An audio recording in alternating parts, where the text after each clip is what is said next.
Good morning, everyone. Welcome to installment 6 of Portrait of a Lady. Since it's Halloween, I'm wearing a festive pumpkin shirt, just for the heck of it. So what we're going to do is take a look at a few bits of critic du jour. I'm going to begin today. Let's see, am I doing this one? Yeah, I'm going to begin today by taking another look at Millicent Bell. As I mentioned last week, an important critic, and though she has passed on, her material still so her sorry, I'm just distracted here. Let's get rid of that. Um, so let's take a look at Millicent Bell. This is about in her book about narrative meaning. I talked about this a little bit last week, and now I want to supplement with some additional information. She says the sense of an ending, and she's got that in quotation marks. Is deeply ingrained in our narrative expectations, despite the impulse in fiction to recognize the disorder and termlessness of human experience. I thought that was very interesting. We like to tidy things up. I'm sure you have been to movies where things are not nicely tidied up, and it's a little frustrating. And yet, Bell points out that's really a reflection of the way real life is. So she goes on and says, my discussion of James's literary openness, again, literary openness is in quotation marks, doesn't concentrate on the final pages of his fiction and what happens or fails to happen. There's so much there's so much as it regards James's endings as a latest moment in the play of continuities and potential conclusion which has been at work all along. Which is why that book was so interesting about Mrs. Osmond. I'm sure I showed this to you. It's this. I have not read this yet, but it is an extension of what happens to Isabel following the content of this novel. What has been less remarked is that his beginnings are also, in a sense, open, in quotation marks. They do not restrict what comes after them by any but the most perfunctory provision of determining prehistory.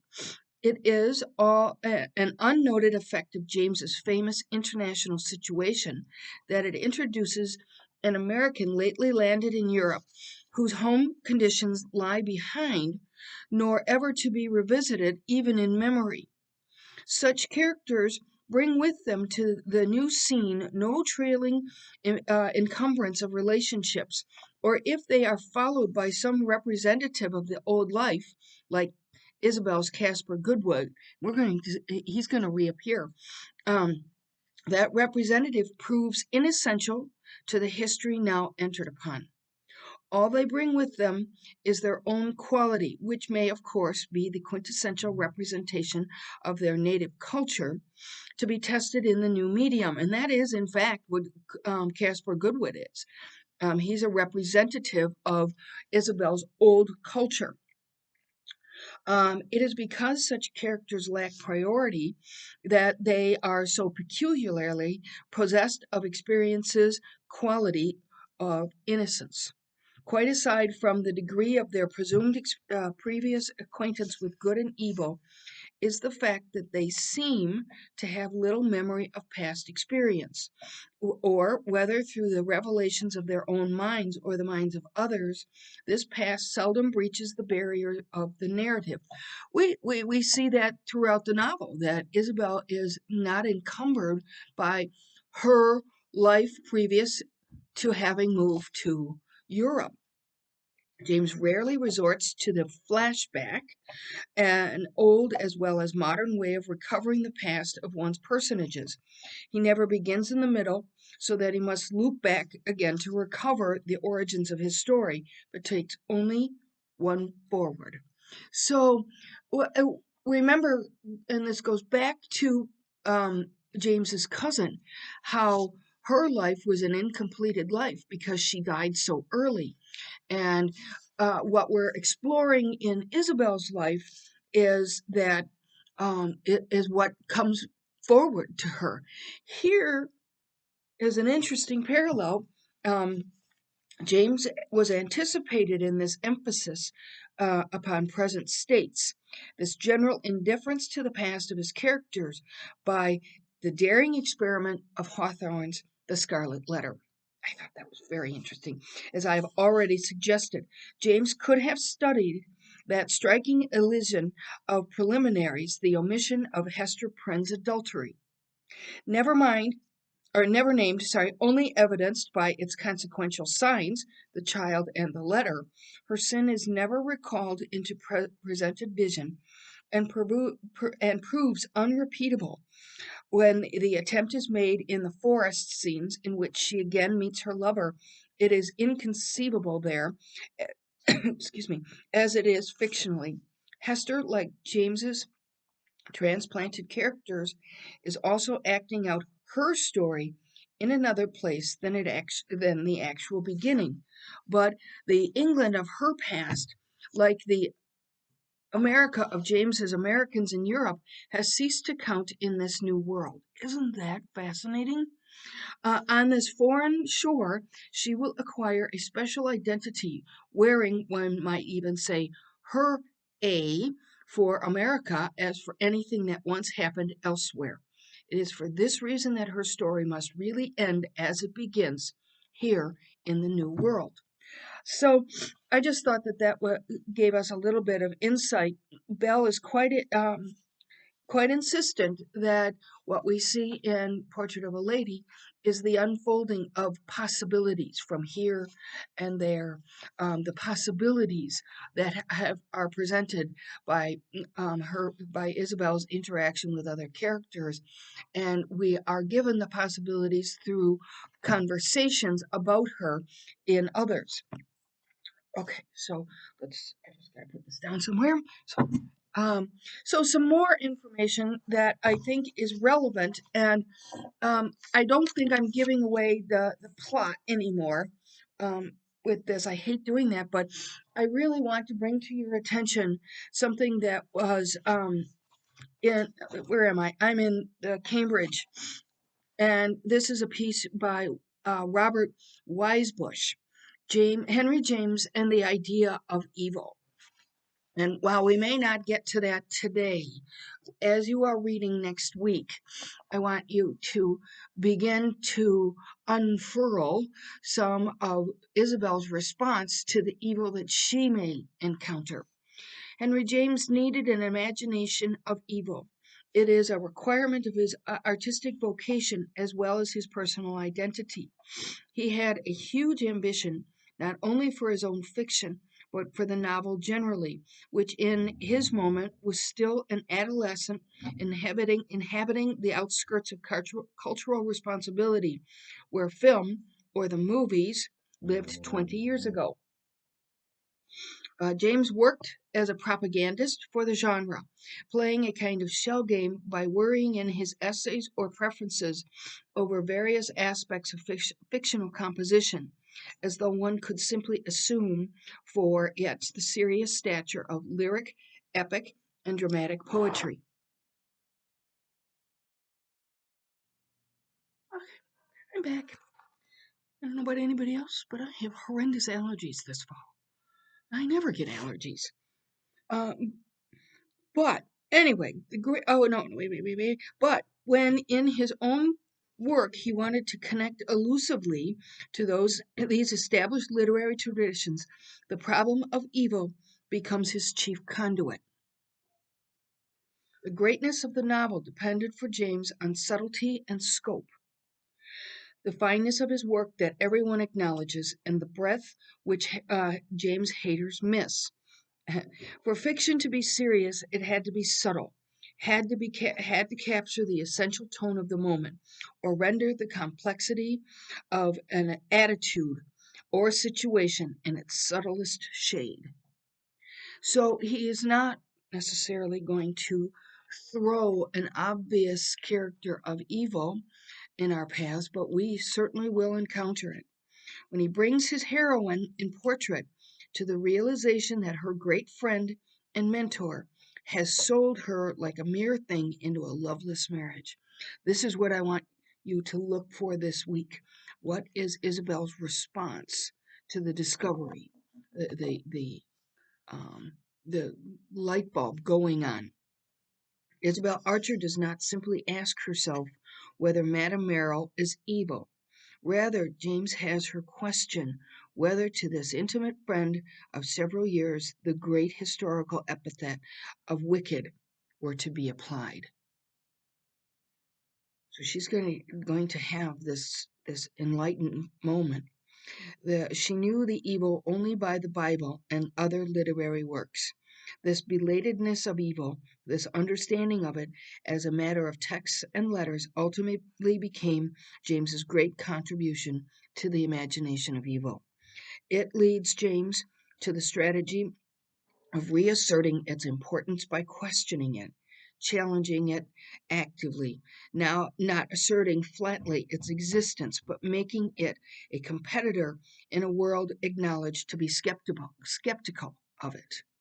So um, look for that and Isabel's response this week, because we are in fact being presented with the idea that Madame Merrill has sold her out. And I don't think I'm giving that away to you because we're going to get to it this week.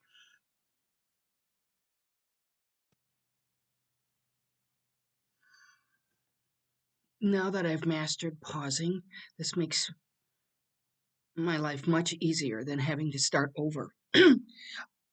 We are going to begin on page 351 in your text. Um, and here we see the same thing that we've seen in other chapters. At the end of the previous chapter, 32, she's confronted by Casper. And remember, many chapters ago, Isabel had said, I'll talk to you again in a year, but I am absolutely sure that I will not be marrying. And now all of a sudden, she's marrying um, this person who has come out of nowhere, and Casper just doesn't understand it. Um, so at the end of the chapter, 5 minutes after he had gone, Casper, she burst into tears. And then the first sentence in the next chapter completes that thought. Her fit of weeping, however, was of brief duration, and the signs of it had vanished when, an hour later, she broke the news to her aunt. So, a few more lines down. The same way that I know when the window is open by feeling a draft, you are going to marry that man. So, we're getting a little bit of negativity coming from Mrs. Touchette, and that continues towards the bottom. If he is not her friend, he ought to be, after what she has done for him, cried Mrs. Touchette. I shouldn't have expected it of her. I am disappointed. Mrs. Touchette is hinting at the thing that I was telling you about in that previous the Cambridge article, that she does not approve and she doesn't like Madame Merrill's meddling in this. At the bottom, if you mean that Madame Merrill has had anything to do with my engagement, you are greatly mistaken, Isabel declared with a sort of ardent coldness. Um, but James is throwing these kinds of hints in the text, and we need to pick up on that. At the top of 352, um, and he would never have presumed to think of you if she had not put him up to it.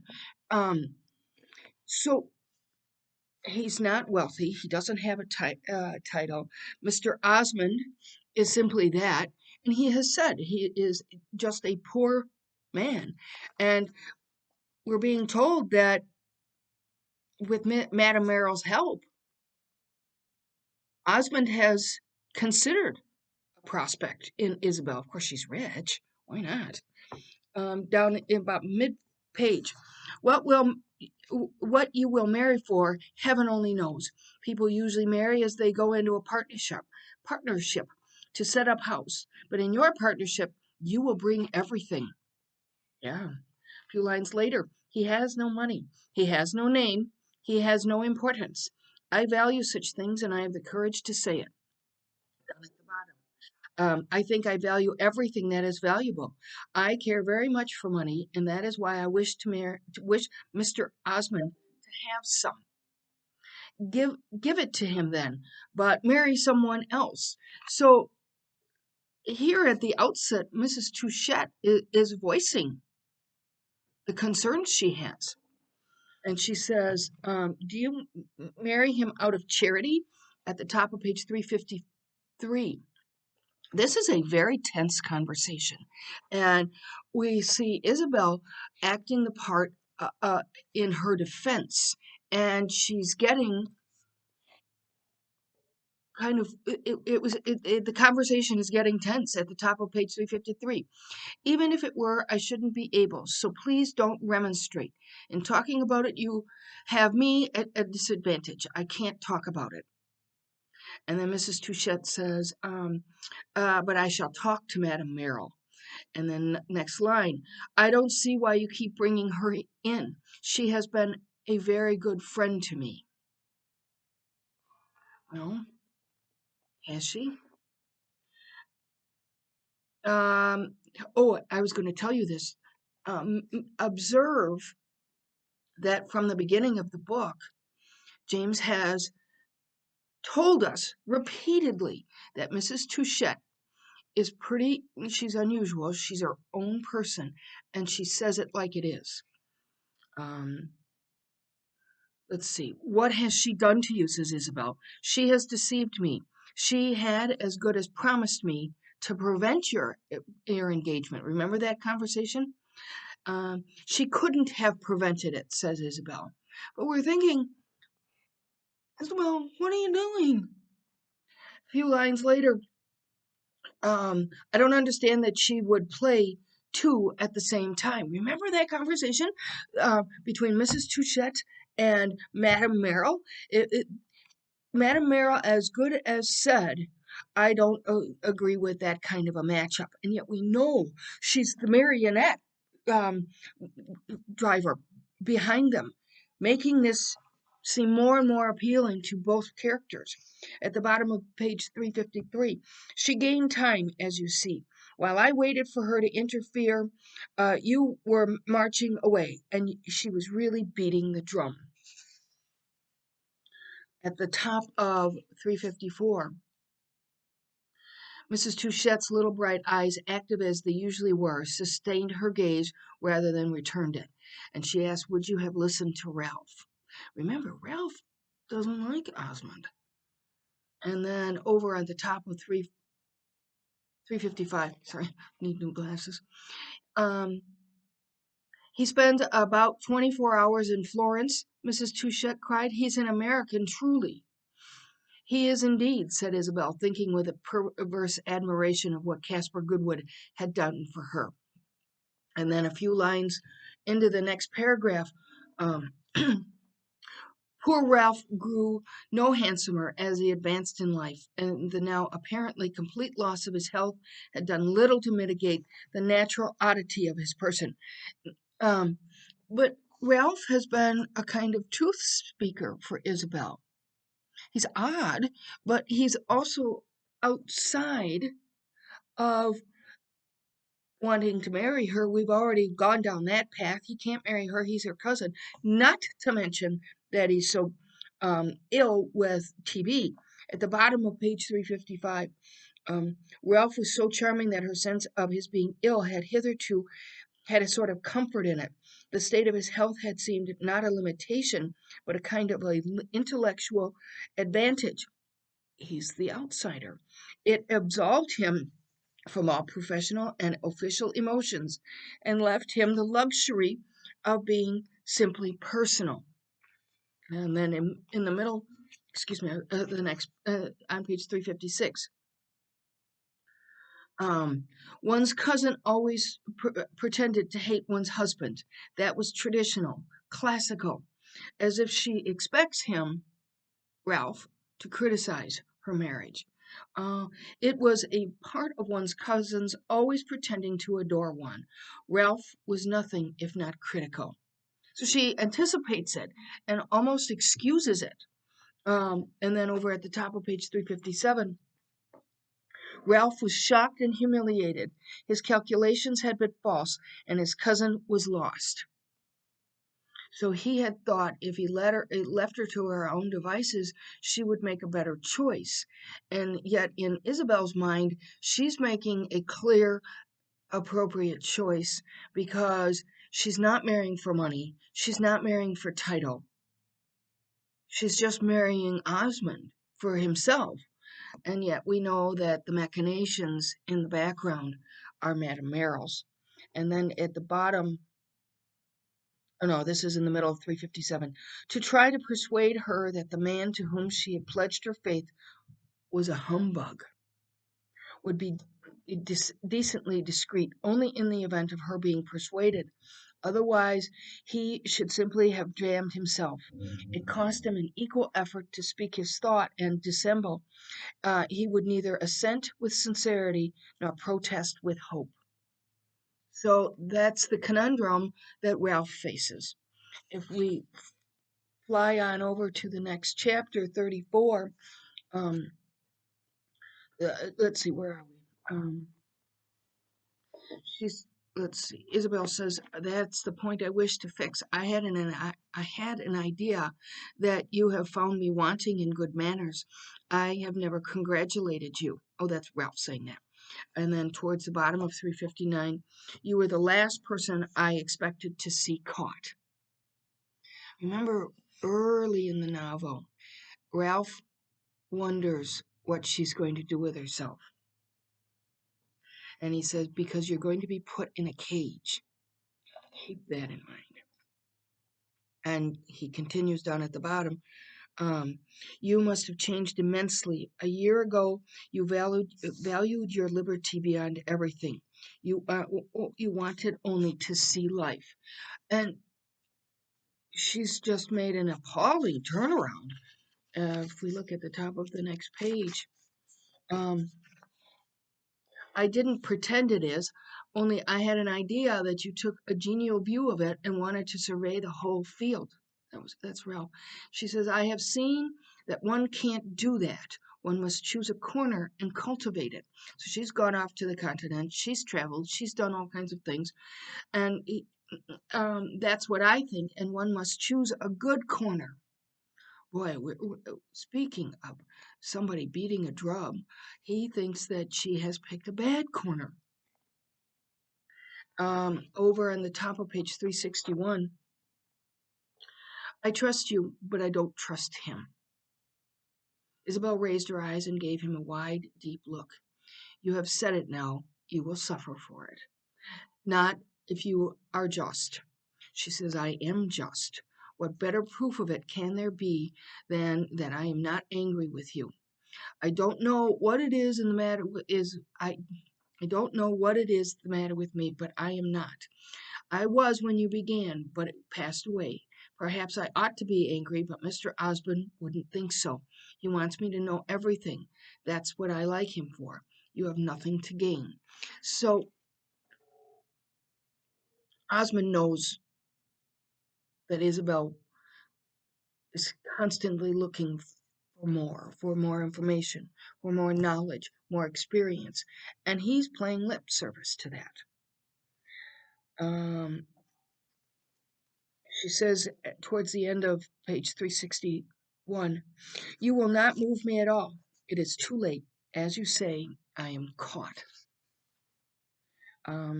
But we get continuous warnings. At the bottom of hold on. Sorry, I had to sneeze. Oh, at the bottom of page 361. Yes, Ralph said, I know him very little, and I know nothing against him. But all the same, I can't help feeling that you are running a risk. This is several pages of warnings. Marriage is always a risk, and his risk is as great as mine. A few lines later, I thought you would marry a man of more importance. And she says down at the bottom of page 362, there was nothing of the sort in it. You were not to come down so easily, so soon.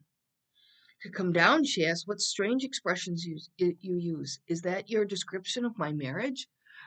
But we can really comprehend what Ralph is saying. She's come down. She was out there maybe in her world where expectations were pretty limitless. At the bottom of 362, it expresses my idea of it. You seem to me to be soaring far up in the blue, to be sailing in the bright light over the heads of men. Suddenly, someone tosses up a faded rosebud, a missile that should never have reached you, and down you drop to the ground. Isn't that an interesting metaphor? It hurts me, he says at the top of 363. And then about a quarter of the page down, what do you mean by my soaring and sailing? The girl asked. I have never moved on a higher line than I am moving on now. There is nothing higher for a girl than to marry a person she likes. And then at the end of the next paragraph, I should have said that the man for you would have been more active, larger, a freer sort of nature. Ralph hesitated a moment, and then he added, I can't get over the belief that there's something small in Osmond. And Ralph is pretty clear in what he thinks. I think he's narrow, selfish. He takes himself so seriously. Yeah. Down at the bottom, 363. Yes, but everything is relative. One ought to feel one's relations. I don't think Mr. Osmond does that. And then the last paragraph. He is the incarnation of taste. Ralph went on, thinking hard how he could best express Gilbert's sinister attributes without putting himself in the wrong by seeming to describe him coarsely. He wished to describe him impersonally, scientifically. He judges and measures, approves and condemns, all together by that taste. And in a few chapters, we are going to see him posturing in his environment. At the top of page 364, it is a happy thing that his taste should be exquisite. It is exquisite, indeed, since it has led him to select you as his wife. But have you ever seen an exquisite taste ruffled?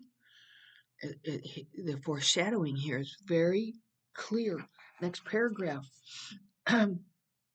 You were not meant to be measured in that way. You were meant for something better than to keep guard over the sensibilities of a sterile dilettante. Wow. She says, or he says, mid-page, I love you, but I love without hope. And he does love her as in a far more personal way than Osmond ever could. We know that they have decided that they can't possibly marry, but I was reading somewhere that said that the relationship between Isabel and Ralph is one of the great unresolved relationships. Over at the top of page 365, about a quarter. Oh no, first line.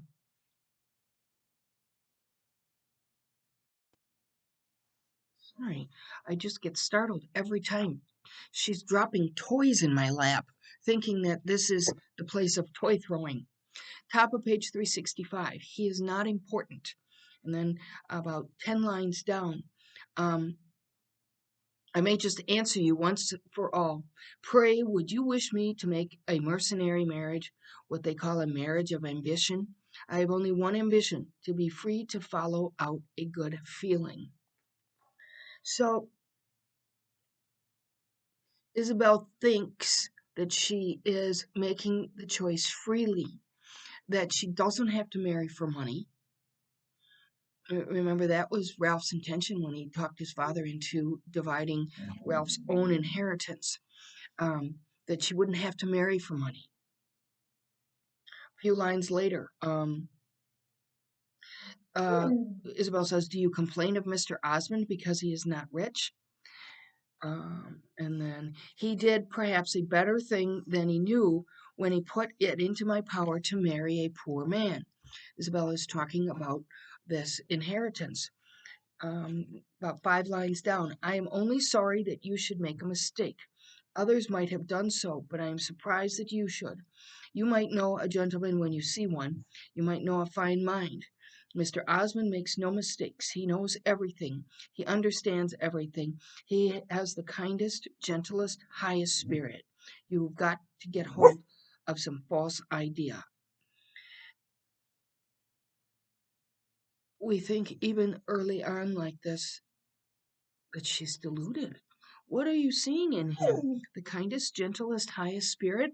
And I think she might be trying to I think she gets that from Osmond's treatment of his child Pansy, and he's kind to her, but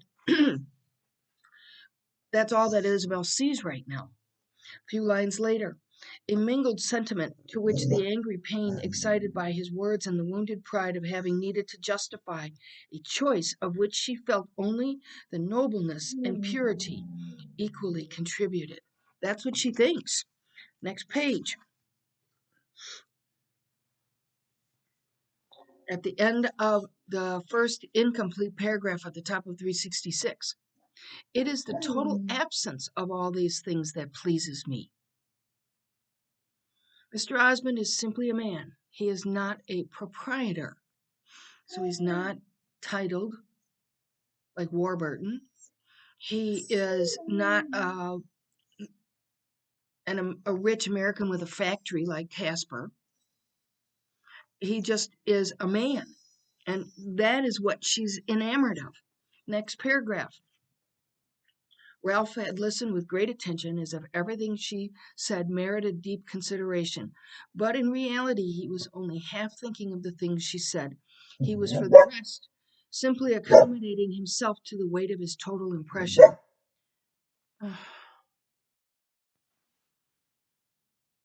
Once again, I've threatened her with the dreaded garage. She's never been in there, but it's always just the threat. Like, do you want to go to the corner? The impression of her passionate good faith, and that is what she has.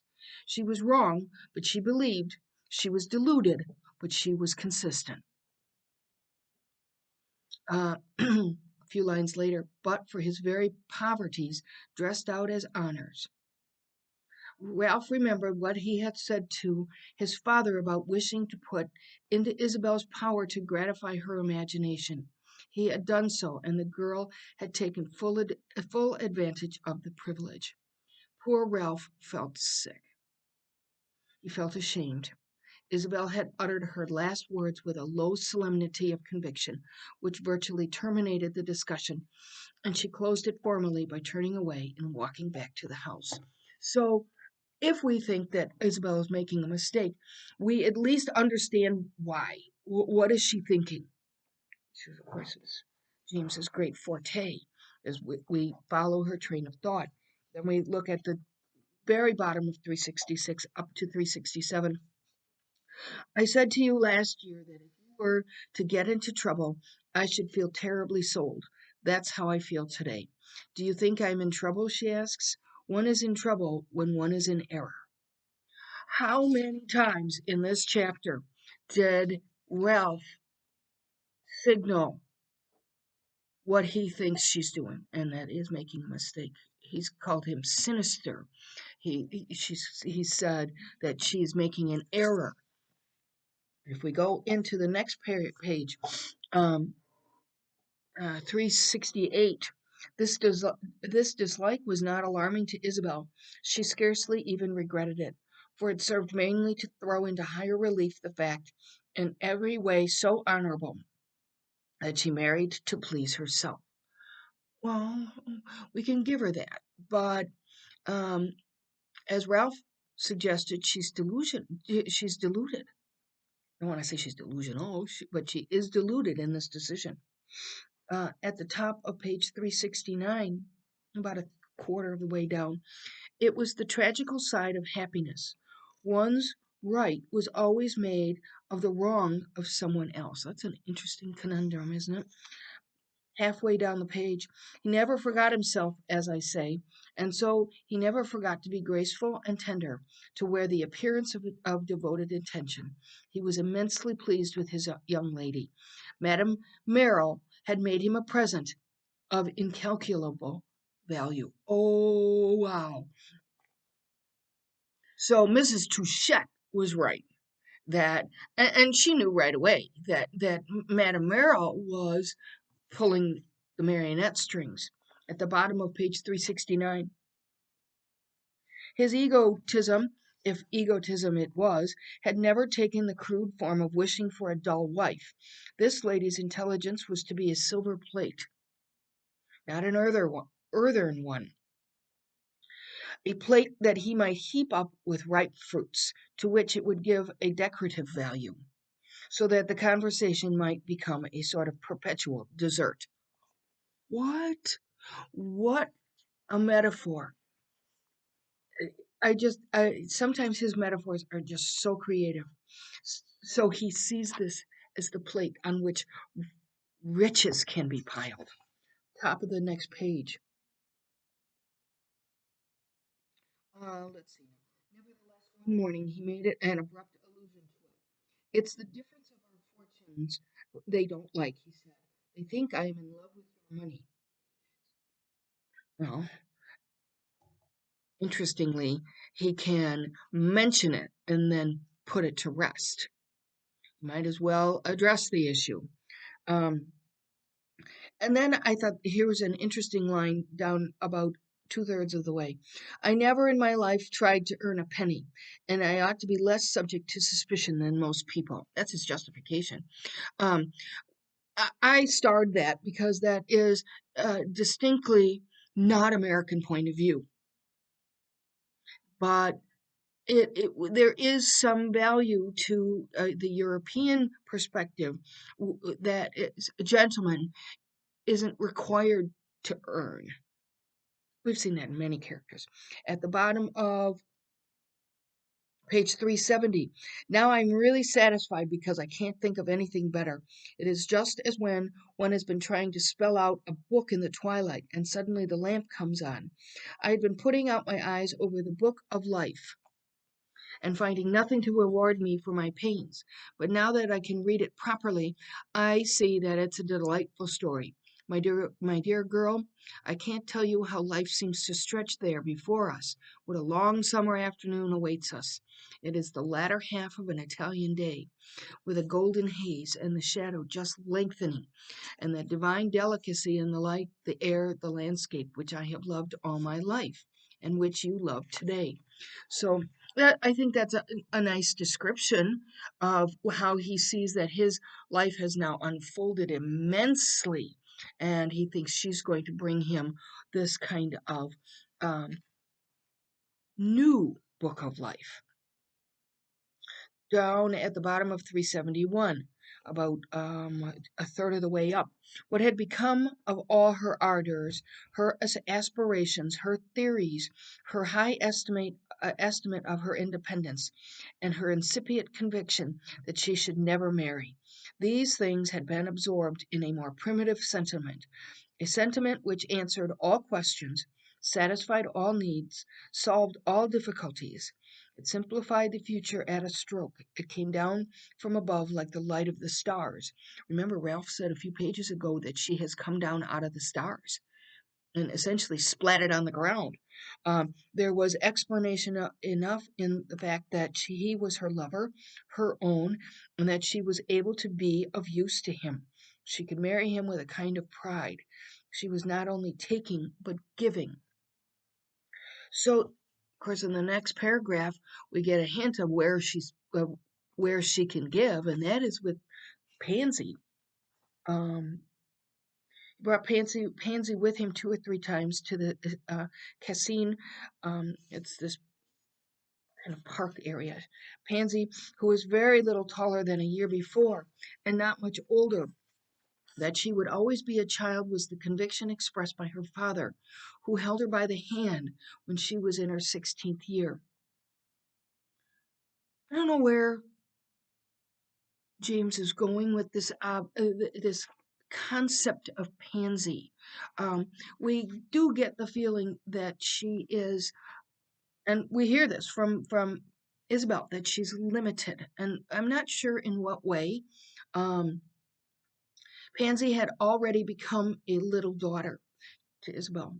And at the end of this paragraph, there seems to me something enchantingly innocent in that. It's the way I like her to be. No, I'm not a failure as I used to think. I have succeeded in 2 things. This is Osmond. I am to marry the woman I adore, and I have brought up my child as I wished, in the old way. So we don't get very many answers about Pansy, except that she's an innocent. And maybe it was the convent upbringing, or maybe her intellect is a little bit a little bit diminished. We don't we're not sure. But he thinks that he has been successful in her upbringing. He was very fond in all things of the old way that had struck Isabel as an element in the refinement of his character. It's almost as if every time she thinks about Osmond, she can put it in the light of of how she can explain it. Isabel was impressed by Osmond's ascetic relish of Pansy's innocence. At the top of 373. Don't say that. I should be disgusted if I believed that. I thought it would be just a little shock. By the way she took it proves that her good manners are paramount. Um, That is also what I wished. You shall see for yourself. Tomorrow she shall make you her congratulations in person. And I wrote in the margin, that's kind of odd. It's odd in how he doesn't allow Pansy to explore anything, that she is another example of one of his items that he collects. And tomorrow she shall make your congratulations in person, and she will do so perfectly. How many times have we seen Pansy prepare the tea, and she does it perfectly? But that's what Osmond values. No, I don't need that. We meet again up with the Countess Gemini. She entered the room. This is on page 374. She entered the room with a great deal of expression, kissed Isabel, first on her lips and then on each cheek in short, quick manner of a bird drinking. She's always described like a skinny bird. Um, at the bottom of page 374, I am very glad for my own sake that you are going to marry Osmond, but I won't pretend I'm glad for yours. That's interesting. Remember many chapters ago, it seemed as if Countess Gemini had Isabel's best interest in mind, and here it appears to be coming out again. Bottom of this page. But we are rather fallen. She's talking about her family, I think, and perhaps you will pick us up. Countess Gemini has a bit of a reputation for stepping out, so to speak. Page 375, there is no harm in her knowing that it isn't such a blessing to get married. Um, Countess Gemini did not marry a good man. So she's kind of giving her the inside scoop. So um, they asked if Pansy should leave, and Isabel says at the end of the page, "Let her stay, please," said Isabel. "I would rather hear nothing that Pansy may not." So chapter 36 is 3 years later. So we know she's marrying Osmond, and it's 3 years later, and there's talk of this fellow named Edward Rossier. He is a French fellow who is charmed by Pansy. In some ways, Rossier is a little limited in scope as well, and so he's much interested in her. If we look at the top of page 377, fortune, however, favors the brave. And Mr. Rossier, who took 3 grains of quinine every day, had at the end of the month no cause to deplore his temerity. Quinine, he's a fastidious guy, essentially. And it's an anti-malarial, but James doesn't tell us here that he has malaria. If we go down to a few lines later, he thought of her in amorous meditation a good deal, as he might have thought of a Dresden china shepherdess. Um, what did I write here? Oh, he's excessively ornamental. Miss Osmond, indeed, in the bloom of her juvenility, had a touch of the rococo, which Rossier, whose taste was predominantly for that matter, could not fail to appreciate. That he esteemed the productions of comparatively frivolous periods would have been apparent from the attention he bestowed on Madame Merrill's drawing room. So he's there, he's visiting, and there's a lot of bits of china. Oh, well, who am I to talk? Go ahead there. I have a lot of well, anyway, but he is an ornamental guy. He likes the ornament of it, and you begin to suspect here that Pansy to him is ornamental, although he is not as superficial as Osmond is. If you go on to the next page, let's see. You are very considerate. That's in your favor, but you assume in rather an offhand way that I think you a prize. "You have been very kind to me," said the young man. "That's why I came." He's asking for Madame Merrill's assistance in this. I'll be right back. As with many characters and points of view in this novel, James juxtaposes Rossier against Osmond. We just saw Osmond in the past chapters, but now we have this Rossier who's also interested in knickknacks, little Dresden china things. But he's going to play out differently than Osmond does. But similarly, he goes to Madame Merrill to help with the marionette strings. He says, "You have been very kind to me." And then he said, "That's why I came." At the bottom of 378, "I like you very much, but if you please, you won't analyze. Excuse me if I seem patronizing, but I think you're a perfect little gentleman. I must tell you, however, that I have not the marrying of Pansy Osmond." And then this continues at the top of page 379. "Mr. Osmond is her father, certainly, but his wife could scarcely be a member of the family. Mrs. Osmond has nothing to do with marrying her." So we began this chapter in 1876, which is 3 years after the previous chapters, and we now discover that she is indeed married. Isabel is indeed married to Osmond. But there seems to be trouble in paradise, I'm just going to say. "I'm sorry for that," said Rossier with an amiable sigh. "I think Mrs. Osmond would favor me." Very likely if her husband does not. Edward Rossier raised his eyebrows. Does she take the opposite line from him? Um, in everything, they think very differently. A little bit of trouble in paradise. So we know now that Isabel is married and that she is still thinking independently. And it doesn't always jibe with Mr. At the bottom of the page 379. I'm glad, after all, that you have told me, Madame Merrill went on. Leave it to me a little. I think I can help you.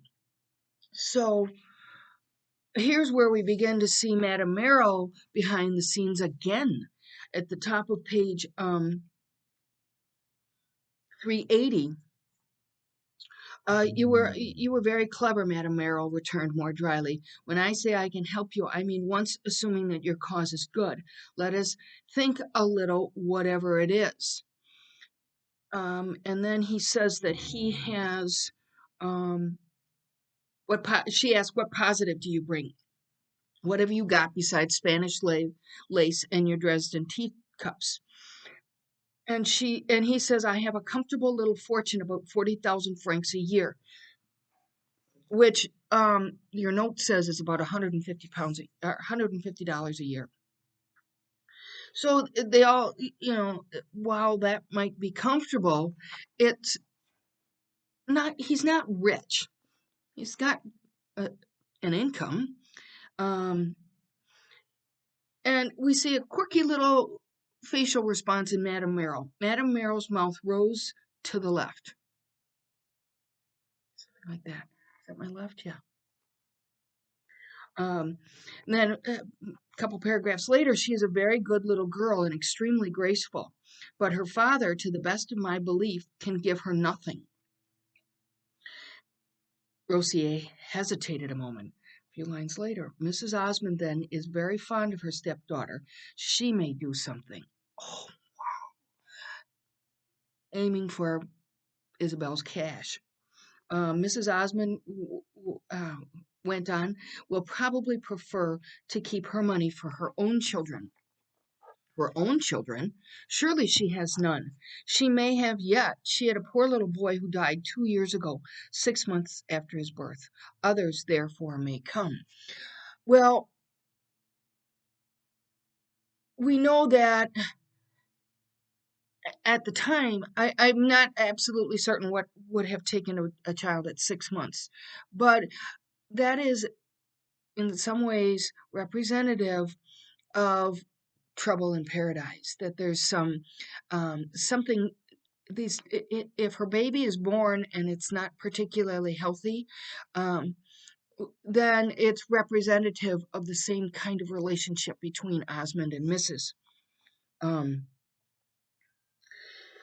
A few lines later, at the top of 381. About her there is much to be said, as splendid as you like. We have not exactly made you out to be a parti. The absence of vices is hardly a source of income, so the parti is a good candidate.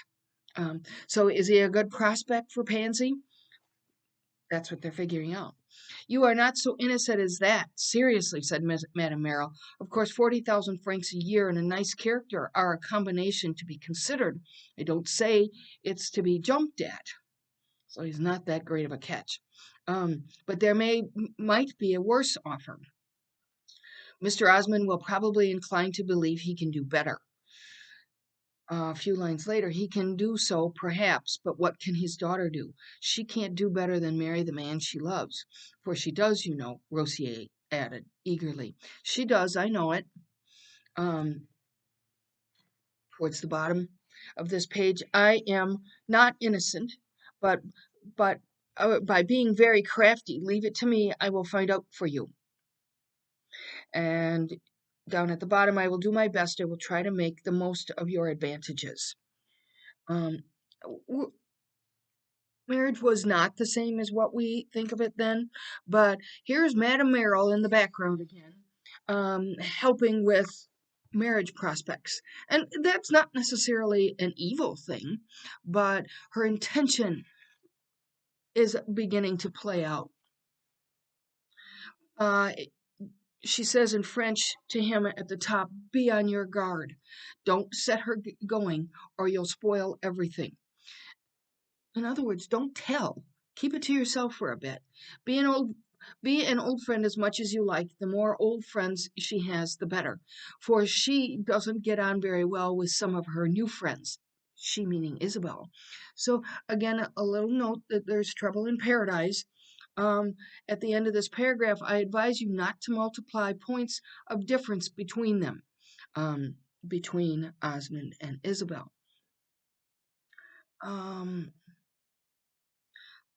Let's see. Down at the bottom of this page, Madame Merrill gave a light laugh. It has been said before, but his wife is not easy either, Isabel. So, like in the previous chapter, a couple paragraphs ago, chapters ago, Ralph's language in his discussion about Osmond is very clear, and in this case too, we're getting little hints that perhaps Osmond and Isabel aren't getting along all that well.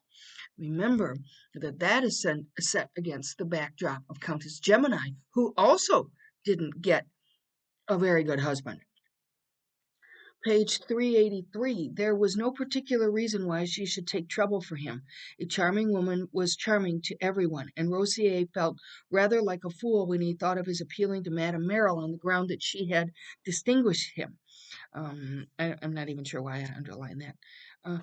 At the end of this, let's see, had it come to her head that he might offer her 2 or 3 of the gems of his collection in trade? Poor Pansy. Um, let's see. If she would only help him to marry Miss Osmond, he would present her with his whole museum. He could hardly say so to her outright. It would seem too gross a bribe, but he should like her to believe it. So here's another incident of Pansy being considered like a piece of a collection at the top of 384. He could have entered into the sentiment of Mrs. Osmond, who had once told him that on settling themselves in Rome, she and her husband chose this habitation for the love of local color. Um, I think I just underlined that because to me it seemed like Mrs. Osmond was still being true to herself. Um, let's see. At the bottom of page 384, for advice, red money, he said to himself, and the fact that Gilbert Osmond had landed his great prizes during his impecunious season confirmed his most cherished doctrine, the doctrine that a collector may freely be poor if he only be patient. This on the heels of his discussion with Madame Merrill about marrying Pansy. So we wonder about his motivation as well, though, mind you, he is not as superficial as Osmond. He's more limited. Next chapter. Let's see. Rossier says at the bottom of page 386, he had never especially delighted in Gilbert Osmond. He had a fancy that he gave himself airs. So even Rossier notices this. Then over on the next paragraph, next page 387, that merit of a bright spot, which Rossier's devotion to brittle wares had not made him cease to regard as a quality. So his brittle wares are just china and Dresden pottery. Mrs. Osmond at present might well have gratified such tastes. The years had touched her only to enrich her. The flower of her youth had not faded, it only hung more quietly on its stem. She had lost something of that quick eagerness to which her husband had privately taken exception. Remember that? She had more the air of being able to wait. Now, at all events, framed in the gilded doorway, she struck our young man as the picture of a gracious lady. So, a long time ago, Gilbert thought to himself that Isabel would concede to Osmond in order to be the perfect wife. And that point comes back to us. Just trying to see how far I need to go. Well, we need to speed it up a little bit. Okay. Then let's see. Why did I underline that? I only mean that you have ideas for two, and then you are so obliging. So is your husband. No, he is not, to me.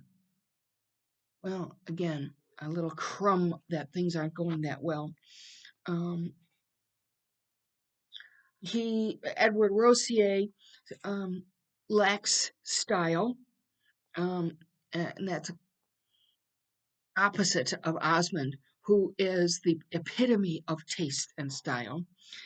Mid-page on 389. No, she is unique. She is absolutely unique, he used to say to himself, and you may be sure that not for an instant would he have admitted to you that she was wanting in style. Why, she had the style of a little princess. If you couldn't see it, you had no eye. It was not modern, it was not conscious, it would produce no impression on Broadway. But she is the picture of a princess. Um, Putting on this facade perhaps, and not deliberately, but this is what she's been created in the environment where she was educated. And then she's an American jeune fille. What would be better than that? She would be frank and gay, yet would not have walked alone, nor have received letters from men, nor have been taken to the theater to see the comedy of manners. Rossier could not deny that the matter stood, he would be a breach of hospitality to appeal directly to this unsophisticated creature. Madame Merrill told him, "Don't tell," and he's thinking to himself, this may be my opportunity. What had Gilbert Osmond meant by giving him two fingers of his left hand? Oh, that was hilarious. They shook hands, and Osmond shakes hands like this, right? Of course, that's quite disdaining. Um, and then if you look at 391, it's not for winter evenings, it's more for summer, she said. It's Papa's taste. He has so much. He had a good deal, Rosier thought, but some of it was bad. He looked about him. He hardly knew what to say in such a situation. Doesn't Mrs. Osmond care how her rooms are done? Has she no taste? Oh, yes, a great deal, but it's more for literature, said Pansy, and for conversation. But Papa cares also for those things. I think he knows everything. We get a little insight there. Um, that Isabel isn't inclined to be that collector of Dresden pottery and the like. Um, we look on the next page, towards the bottom of 392. The other rooms, meanwhile, had become conscious of the arrival of Madame Merrill, who, wherever she went, produced an impression when she entered. She is a pretty dominating force. At the bottom of this page, large, fair, smiling, serene, there was something in her very tranquility that diffused itself. Um, Madame Merrill on the next page, don't tell him that. He will try to interest me more, which is exactly what I don't want. Tell him I hate his proposal. Um, but you don't hate it. And next paragraph, I forget why I was mentioning this. I don't signify, I don't love. I let him see that myself this evening. I was rude to him on purpose. That sort of thing is a great bore. There is no hurry. Oh, I get it. I get it. So Osmond knows that he was rude and mentions it, but he doesn't like the proposal that Rossier brings. I mean, he's just kind of a medium sort of guy. And Osmond says, I hate talking with a donkey. That's what he thinks. Down at the bottom of this page, it's misery, genteel misery, Osmond broke in. It's not what I have dreamed of for Pansy. Remember, she was brought up in the old way, the way he wanted. Um, I'm not sure his way is the old way. It's just Pansy's just another member of his collection. Page 394. It was all for this, that when such a case should come up, she should do what I prefer. And everybody knows that Pansy's going to do what Osmond wants. And then Madame Merrill suddenly detects in Rossier's demeanor that he actually did spill the beans about his being in love with Pansy. And Madame Merrill told him not to. And she says he has spoken with her. And she can see that. Top of 395. She was severe, and in the manner in which she turned her back to him, there was a degree of contempt which caused him to mutter a decent imprecation. So he's not minding what he was supposed to do. Next page. Oh, wait. What is this? She doesn't care a straw for one's money. Rossier, he's defending himself because he doesn't make much, or doesn't have much. Although 150 a year, I'd take that. But her father does. And then in the middle of that next paragraph, but he looked without seeing. His cheek burned. He was too full of his sense of injury. It was certain that he had never been treated that way before. He was not used to being thought not good enough. He knew how good he was, and if such a fallacy had not been so pernicious, he would have laughed at it. So he's embarrassed. He's humiliated. Um, down at or over on page 397. It begins, he went to see Madame Merrill on the morrow, and to his surprise she let him off rather easily, but she made him promise that he would stop there until something should have been decided. Mr. Osmond had higher expectations. It was very true that as he had no intention of giving his daughter a portion, such expectations were open to criticism, or even, if you would, ridicule. Um, so Madame Merrill's just warning him, stay back until I can do something. At the bottom of this page, if you do what he will tell you more than you care to hear, go to the house for the next month as little as possible, and leave the rest to me. To me, Madame Merrill is just sinister in her um, willingness to make these marriages work. No doubt at the time that was the way marriages were conducted, that they were in fact a partnership, which we saw several pages ago. Down at the bottom of 398, Osmond says something that I thought was odd. He stared into the fire for a moment. I set a great price on my daughter. Again, she appears to be just something to be sold, bought and sold.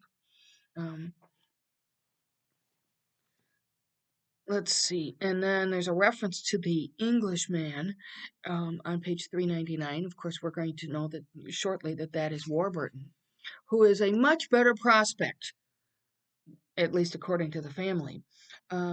So here he is on page 400, and then over on 401. Like the good reigns in history, Osmond suggested. He appeared to think his duties as a host had now terminated. He had performed them very conscientiously. Nothing could have been more adequate, more nicely measured than his courtesy to his wife's old friend. It was punctilious, it was explicit, it was everything but natural, a deficiency which Lord Warburton, who himself had on the whole a good deal of nature, may be supposed to have perceived. So just more posturing by Osmond. Look at how good my manners are. But Warburton, we already know that Warburton is a decent person, but he's got the accoutrements of being a good catch. Next page. Down at the bottom. I am as fond as Ralph as ever, Isabel answered, but why has he come to Rome? She's talking to Warburton, who but accompanied Ralph. The declaration was very gentle, the question a little sharp. Because he is very far gone, Mrs. Osmond. So his illness is really taking a toll. But I'm afraid Warburton explains, but I'm afraid he's beyond human help. If you don't mind my saying so, I think it was a most extraordinary time for Mrs. Touchette to choose for going to America. But we already know that she goes at a certain time of year and nothing, she doesn't change that. Over on page 404, right in the middle of the page, I don't feel nearly so bold. You know, the world has come round to me. Touchette and I have kept up a sort of parliamentary debate all the way from London. I tell him he is the last of the Tories, and he calls me the head of the communists. So you see, there is life in him yet. Um, it's just a kind of friendly back and forth.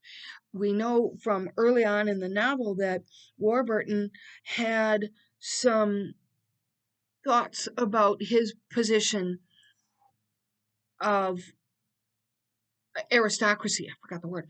And he had some new thoughts about whether or not it was relevant and useful. Look at the top of Oh no, bottom of 404. He had been for her of old such an image of urgency, of insistence, of something to be resisted and reasoned with, but that his reappearance at first menaced her with a new trouble. But she was now reassured. She could see that he only wished to live with her on good terms, and that she was to understand that he had forgiven her and was incapable of bad taste of making pointed allusions. So, um, Warburton doesn't want to keep alluding to her having turned him down. The top, she would now take a good natured interest in knowing that he was resigned. It was the resignation of a healthy, manly nature in which sentimental wounds could never fester. That's an important line because later on we are going to see superficial wounds festering. Isn't that that's a fabulous word, isn't it? Um, She says down at the bottom of 405, I do then. Fortunately, however, I am very happy. Methinks she doth protest too much. We're at the top of page 406. Oh no, let's see. Middle of page 406. And yet I find it's a good change to be married, said Isabel with gaiety. She said, says a few lines later, it ought to be very easy, Isabel said, rising and then blushing a little at the thought she was hardly the person to say this. So there's quite a bit of irony in there. She think she's kind of professing what she ought to feel. 407. I don't mean everything I say. How can a young girl do that? But I mean what I say to you. Oh, Rossier is now talking to Pansy, which he was expressly forbidden to do, but he's doing it anyway. She says, essentially, Pansy says that she does love him. He forbade me to marry you, Pansy says of her father. You needn't mind that. And she said, oh, yes, I must indeed. Can't disobey Papa. And she says, a few lines later, Pansy raised the lid of the teapot, gazing into this vessel for a moment, and then she dropped 6 words into its aromatic depths. I love you just as much. What good will that do me? He says. I don't know that. Oops, right my hair. At the end of this chapter 408, I will speak to Mrs. Osmond and she will help us. It was in this manner that she, for the most part, designated her stepmother. Um, I thought that was interesting. She refers to Isabel as Mrs. Osmond. That's quite formal, but I think it's well within keeping of the upbringing that Pansy has had. Everything with her is formalized. Um, she won't help us much. She is afraid. Afraid of what? Of your father, I suppose. Pansy shook her head. She is not afraid of anyone. We must have patience. And so the relationship between Pansy and Rossier is just kind of moving forward a little bit, but we also see that some of the stronger characters in the narrative must participate. In the next chapter on page 409, it was not it had not chilled the girl's zeal in carrying out her engagement, but it had become dangerously near to spoiling a friendship. Oh, let's see, where are we? No reference was ever again made between them to Ralph's opinion of Gilbert Osmond. Oh, yeah. He decides that he's got to take a more diplomatic course because he risks spoiling the friendship by bad mouthing Gilbert, even though we think it's true. Um, and by surrounding this topic with a sacred silence, they managed to preserve a semblance of reciprocal frankness. And there was a difference, as Ralph often said to himself. There was a difference. She had not forgiven him. She never would forgive him. But they've decided to come to terms with it by simply ignoring it. As Osmond's wife, she could never again be his friend. I mean, he was pretty strong about it. And then we get some more Jamesian paragraphs. And this time we're getting an inside view of Ralph. Let's see. He consoled himself as he might by behaving as he deemed beautifully, and was present at the ceremony by which Isabel was united to Mr. Osmond. And then in the middle of this page, again, some suggestion of the trouble in paradise. That severity in the proceedings of which I just spoke was in part the result of the absence of two persons who might have been looked for on the occasion and who would have lent it a certain richness. So we're back at the wedding. Madame Merrill had been invited, but Madame Merrill, who was unable to leave Rome, sent a gracious letter of excuses. Also missing was Henrietta Stackpole, who had not been invited, as her departure from America, announced to Isabel by Mr. Goodwood, was in fact frustrated by the duties of her profession, and she had sent a letter, less gracious than Madame Merrill's, intimating that she had been able to cross the Atlantic. She would have been present, not only as a witness, but as a critic. So Henrietta's point of view matters to Isabel, but she wasn't there at the wedding to put up any kind of fuss or protest. It isn't in the least that you have married him, it is that you have married him. Oh, it isn't in the least that you have married, it is that you have married him. She objected to him right from the start, but we also know that Henrietta has been a good friend to Isabel and does see beyond what Isabel sees. Um, Next page, 411. Osmond thought their alliance a kind of monstrosity. He couldn't imagine what they had in common.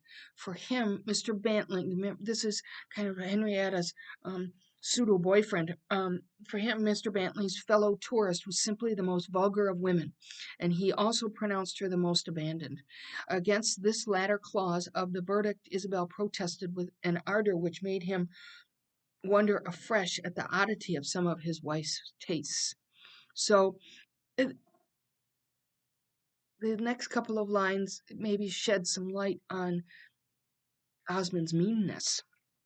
Isabel could explain her friendship to Henrietta by saying that she liked to know people who were as different as possible from herself. And he says, "Why then don't you make the acquaintance of your washerwoman?" That's mean. Osmond had inquired, to which Isabel answered that she was afraid her washerwoman wouldn't care for her.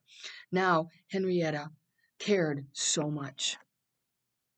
So it, we just get little barbs from Osmond every once in a while. Down at the bottom of this page, she had written to him from time to time, but her letters told him, this is to Ralph, but her letters had told him nothing that she wanted to know. He had asked his mother what she was making of her life, and his mother had simply answered that she supposed she was making the best of it. And early on in the first couple of chapters, Ralph said he wanted to know what she was going to do with herself. The top of page 412, about a third of the way down, there was a more direct suggestion of Isabel in the person of Madame Merrill, but Madame Merrill's relations with Mrs. Touchette had undergone a perceptible change. Isabel's aunt had told her without circumlocution that she had played too ingenuous a part. So Mrs. Touchette's calling it the way she sees it. And Madame Merrill played too much of a role in marrying Isabel to Osmond. Madame Merrill now took a very high tone and declared that this was an accusation from which she could not stoop to defend herself. The two ladies are kind of bickering um, from afar, but that she had played any part in it, double or single, was an imputation against which she proudly protested. But we know exactly that she played a role. Ralph, at the top of page 413, had played the wrong card. He figured that if he told her the truth, she would listen. But that is not what happened. He had played the wrong card, and now he had lost the game. He should see nothing, he should learn nothing. For him, she would always wear a mask. So she's on her guard. He would gladly have consented to pass for a goose in order to know Isabel's real situation. A few lines later, there was something fixed and mechanical in the serenity painted upon her face. This was not an expression, Ralph said. It was a representation. And this is how Ralph sees her. Down towards the bottom of this page. Ralph, in all this, recognized the hand of the master, for he knew that Isabel had no faculty for producing calculated impressions. She struck him as having a great love of movement, of gaiety, of late hours, of long drives, of fatigue, and eagerness to be entertained, to be interested, even to be bored, to make acquaintances, to see people that were talked about, to explore the neighborhood of Rome, to enter into relation with a certain of the mustiest relics of the old society. That is Ralph's view of her, and yet he sees that she has put on a guarded facade.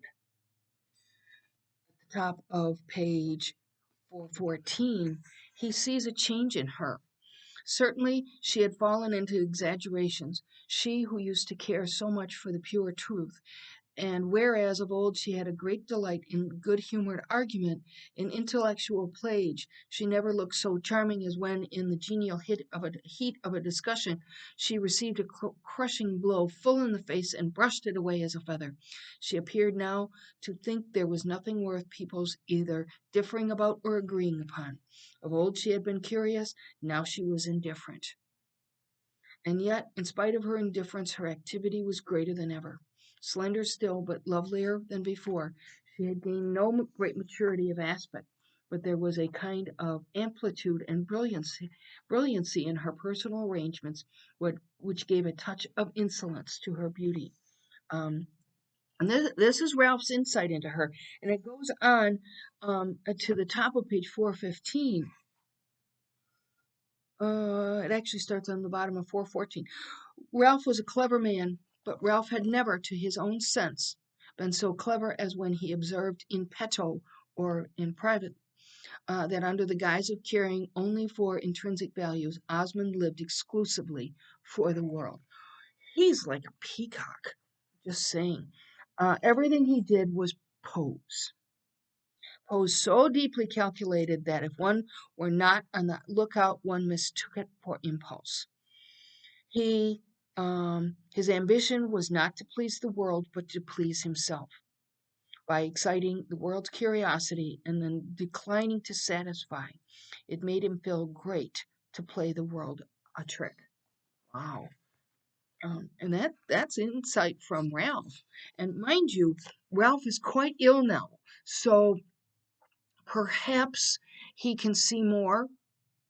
We do, but we know that his illness is maybe it has always been his kind of career. And Ralph's insight goes on page 416.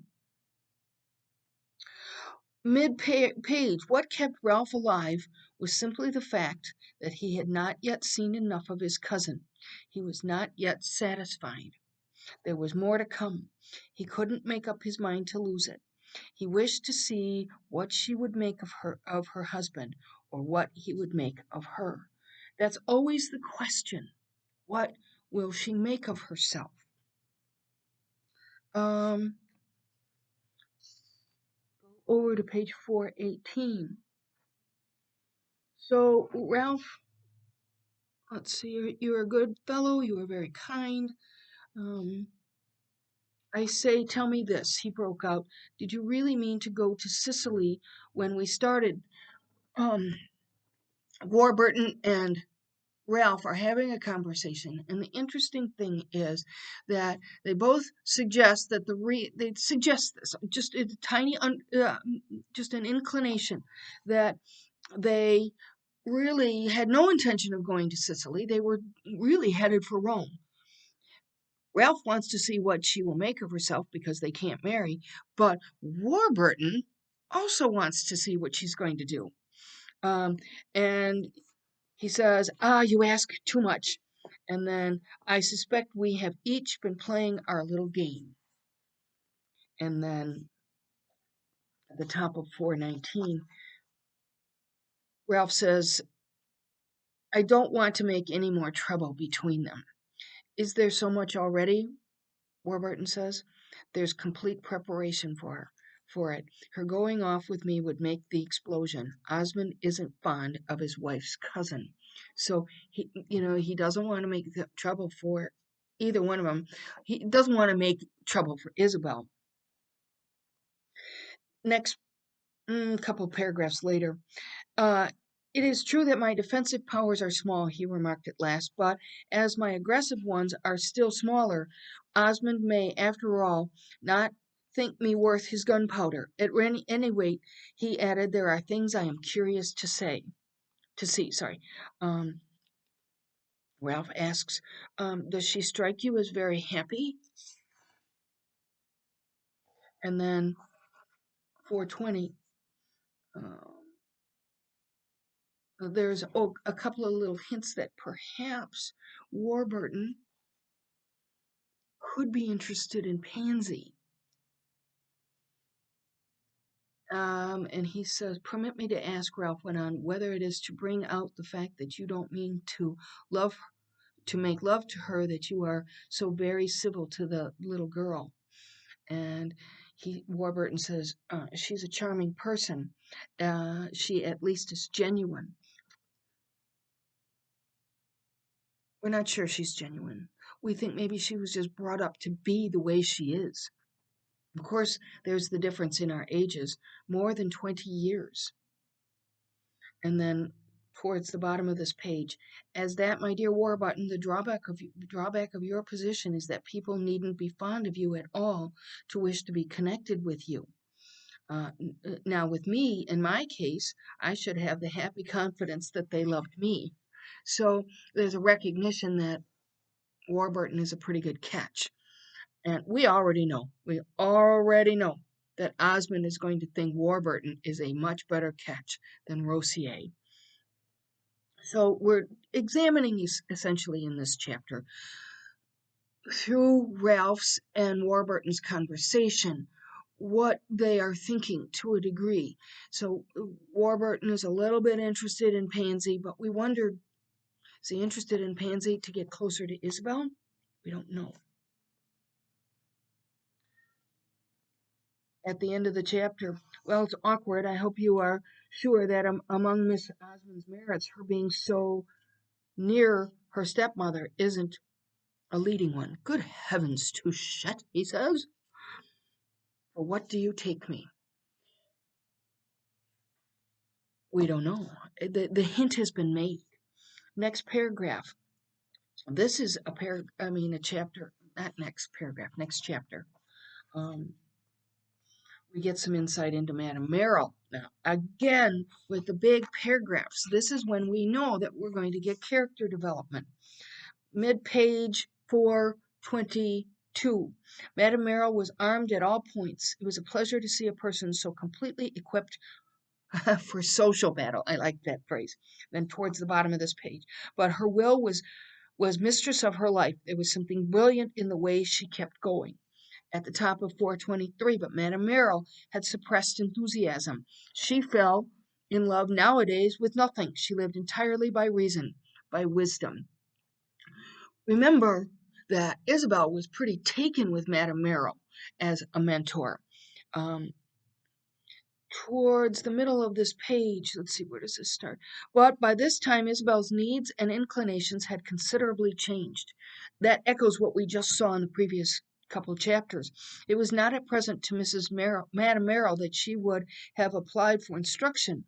She had lost the desire to know this lady's clever trick. If she had troubles, she must keep them to herself. And if life was difficult, it would not make it easier to confess herself beaten. Madame Merrill was doubtless of great use to herself and an ornament to any circle, but she would be of use to others in periods would she be useful to others in periods of refined embarrassment. The best way to profit by Madame Merrill, this indeed Isabel had always thought, was to imitate her, to be as firm and bright as she. She recognized no embarrassments, and Isabel, considering this fact, determined for the 50th time to brush aside her own. So now we have more vision of what has become of Isabel. She's put on a facade in response to her marriage. Down at the bottom, Ralph Touchette, we know, had been of the opinion that she was prone to exaggeration. This is Madame Merrill. To force the note was apt in the vulgar phrase to overdo it. And then at the top of 424, she had a dread of seeming to meddle. So that's what she's trying to avoid. She meddles, but she doesn't want to appear to meddle. Next paragraph. I must be on my guard, she said. I might so easily, without suspecting it, offend you. Oh, this is a curious paragraph because Madame Merrill talks about not wanting to offend Isabel by making her jealous of Madame Merrill. Interesting. Laying some groundwork here. We'll see how that plays out. Bottom of 424, Isabel had had 3 years to think over Mrs. Touchette's theory that Madame Merrill had made Gilbert Osmond's marriage. We know how she had at first received it. Madame Merrill might have made Gilbert Osmond's marriage, but she certainly had not made Isabel Archer. But the point is that Isabel doesn't think that Madame Merrill had anything to do with Isabel's decision to marry Osmond. It's kind of ironic there. We'll see how that plays out too. After her marriage, Isabel discovered that her husband took a less comfortable view of the matter. He seldom spoke of Madame Merrill, and when his wife alluded to her, he usually let the allusion drop. And then he says, I will tell you once for all. I liked her once better than I do today. That allusions to some kind of past relationship. We don't know what it is, though. Down at the bottom of page 425. Whatever happens to me, let me not be unjust, she said. Let me bear my burdens myself and not shift them upon others.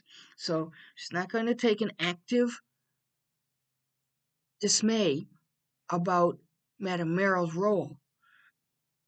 Isabel has enough insight into herself to know that she made that decision to marry. Page 426. She continues that thought. Right about a third of the way up. To associate Madame Merrill with her disappointment would be petty revenge. Note the language here. Isabel's disappointment. And then at the bottom of this page, a girl in love was doubtless not a free agent, but the sole source of her mistake had been within herself. There had been no plot, no snare. She had looked and considered and chosen. When a woman had made such a mistake, there was only one way to repair it, to accept it. One folly was enough, especially when it was to last forever. Yikes. Poor Isabel. In this vow of reticence there was a certain nobleness which kept Isabel going. But Madame Merrill had been right, for all that, in taking her precautions. Precautions to stay in the background. Um, Now, then we move into some insight into Pansy. Just page 427, about a quarter of the way down. On her own side, her sense of Pansy's dependence was more than a pleasure. It operated as a command, as definite reason when motives threatened to fail her. So she knows that Pansy tries to please, and that is reiterated at the bottom. She had decided that the best way of pleasing her, Pansy had decided, was negative and consisted in not giving her trouble, meaning Isabel. A conviction which certainly could not have had any reference to trouble already existing. She was therefore ingenuously passive and almost imaginatively docile. She was careful even to moderate the eagerness with which she assented to Isabel's propositions. The two walk quite a bit.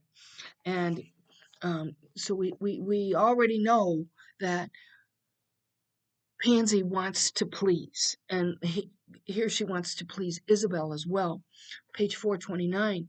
The impression had in strictness nothing unprecedented, but she felt it as something new, and the soundlessness of her step gave her time to take in the scene before she interpreted. So Isabel kind of walks in on Madame Merrill and Osmond, and nothing's going on, but she detects a kind of familiarity that is not in keeping with Osmond's inclination to be socially perfect. What struck Isabel first was that he was sitting while Madame Merrill stood. That's not good manners.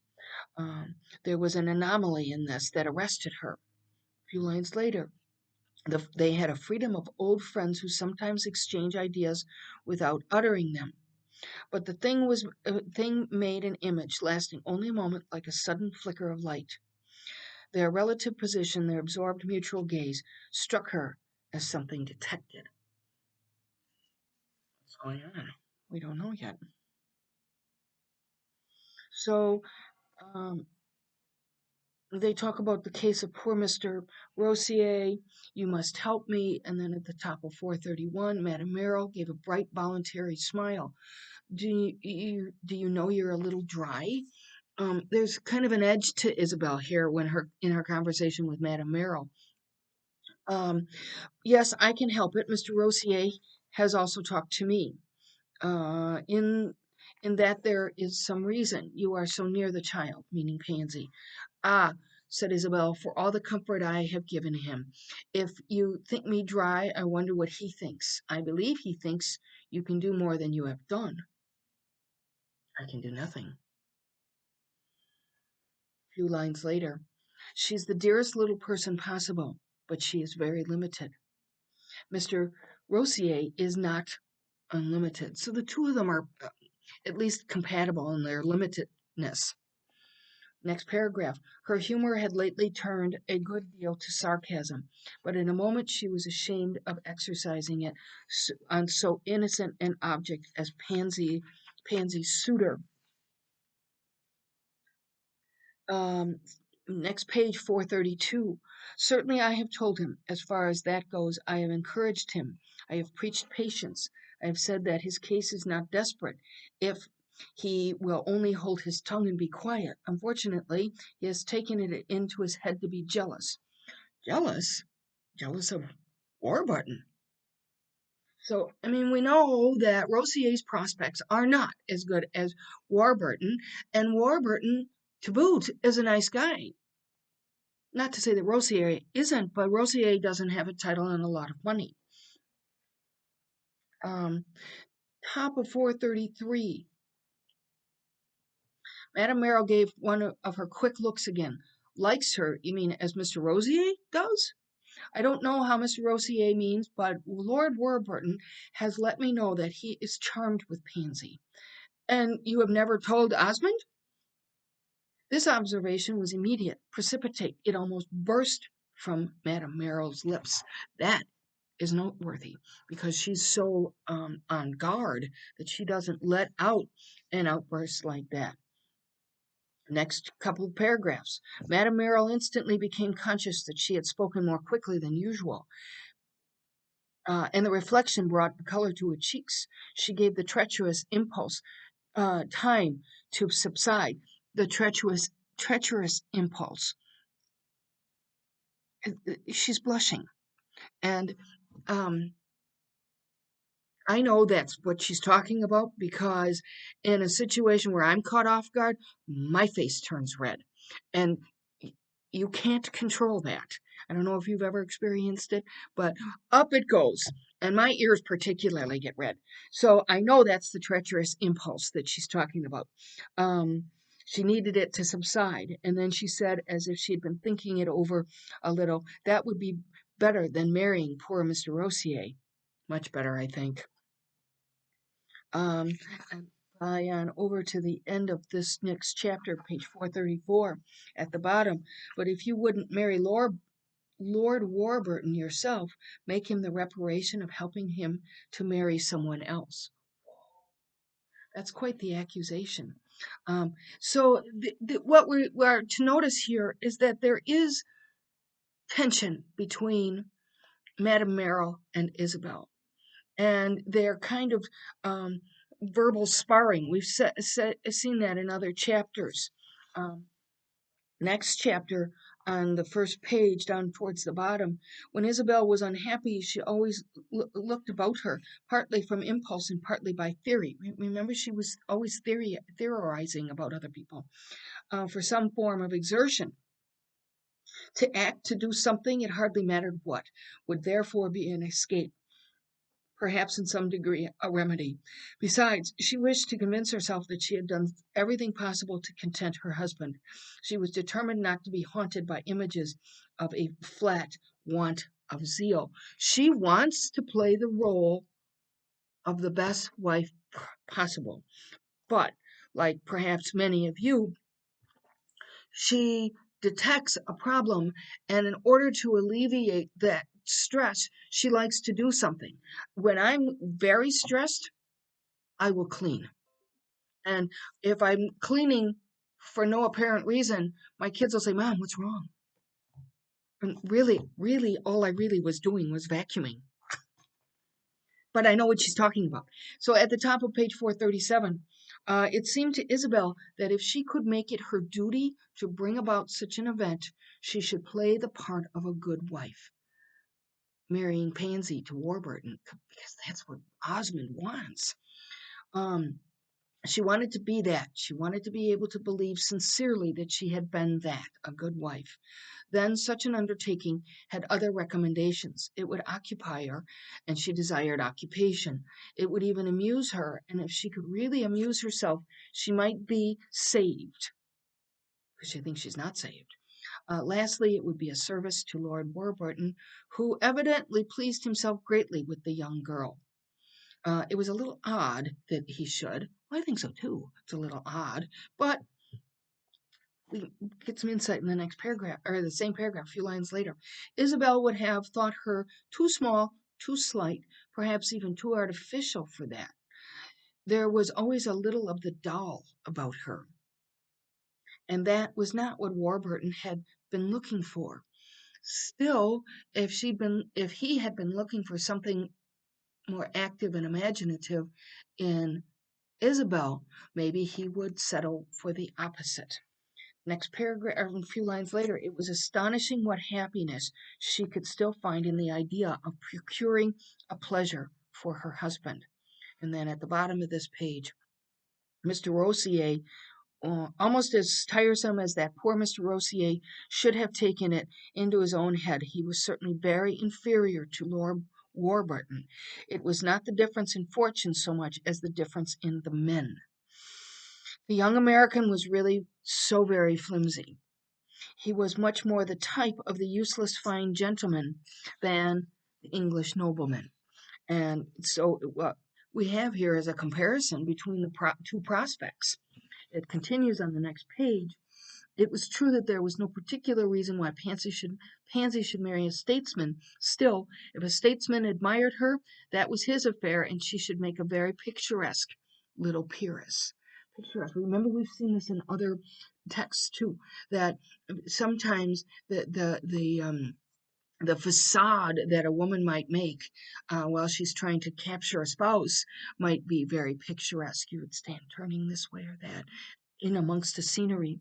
It may seem to the reader that Isabel had suddenly grown strangely cynical. We do see that she's got a bit more of an edge on her than she did. Um, the faculty of assent developed in a much higher degree than that of resistance. That's exactly what Osmond anticipated she would do, assent rather than resist. Top of page 439. It was surprising, as I say, the hold it had taken of her, the idea of assisting her husband to be pleased.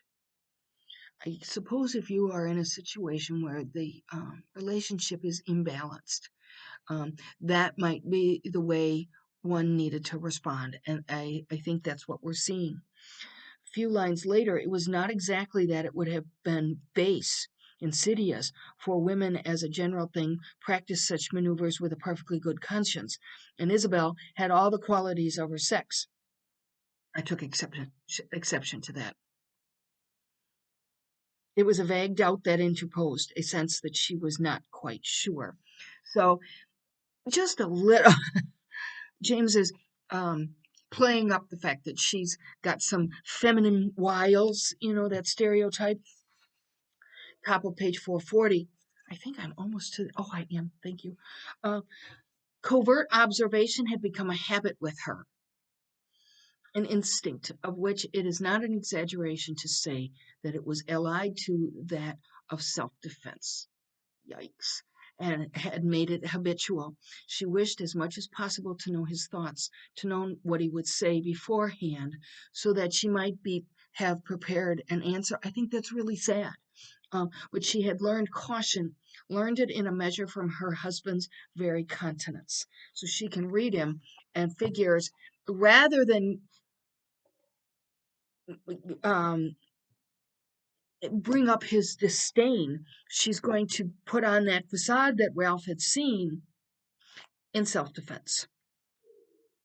Um, there's an underlying tension here over at the bottom of 440.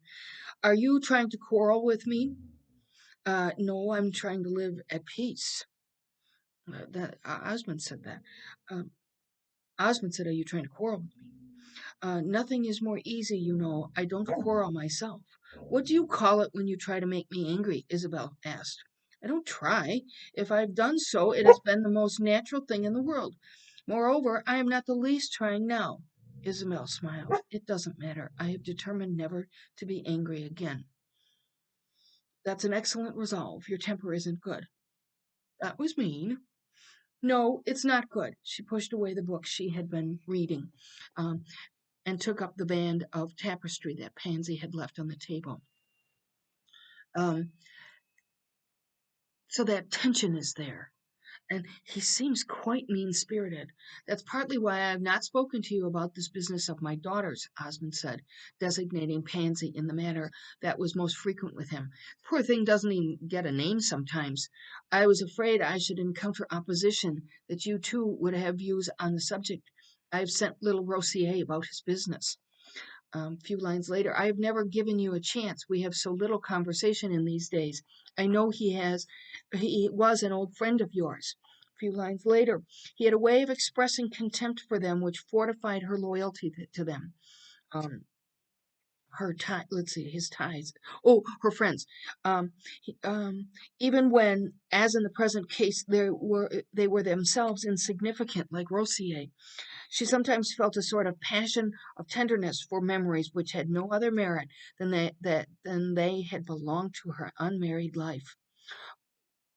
few lines later, down at the bottom of 441, he would welcome the comfort of it. My daughter has only to sit still to become Lady Warburton. Should you like that? Isabel asked, with a simplicity which was not so affected as it may appear.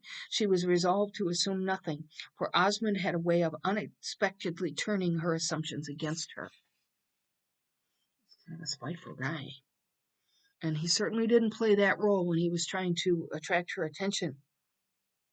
Then at the bottom, we are told by the narrator that Pansy wishes above all to please.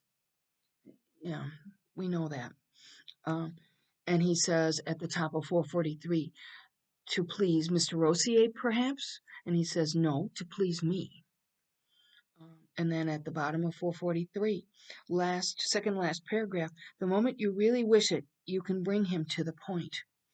This was more disagreeable still, but Isabel felt it to be natural that her husband should say it, and it was, after all, something very much of the same sort that she had said to herself. Why should I have influence? What have I ever done to put him under my obligation, or put him under an obligation to me? You refuse to marry him. Osmond, with his eye on his book. I must not presume too much on that, Isabel answered. He threw down the book presently, got up, standing before the fire with his hands behind him. Well, he said, I hold that it lies in your hands. I shall leave it there. With a little goodwill, you may manage it. Think it over and remember that I count upon you. He has put the whole thing in her hands, knowing that she does, in fact, have some influence with Warburton. And now we know that, of course, Osmond wants this. Of course he does. So we will pause here and resume here next week. So far, by going over each time, I've been able to stay caught up, which is a good thing in this book, because this book is so dense. So we will pause here, and happy reading this week. I hope you are enjoying this book. I remember thinking in graduate school that this was indeed my favorite book, and I hadn't read it really until this past summer, and then I was reminded of why this is one of my favorite books, and why I did indeed name my dog Isabel after Isabel. So have a good week. I will see you all next week. I'm going to now go and cut the lawn.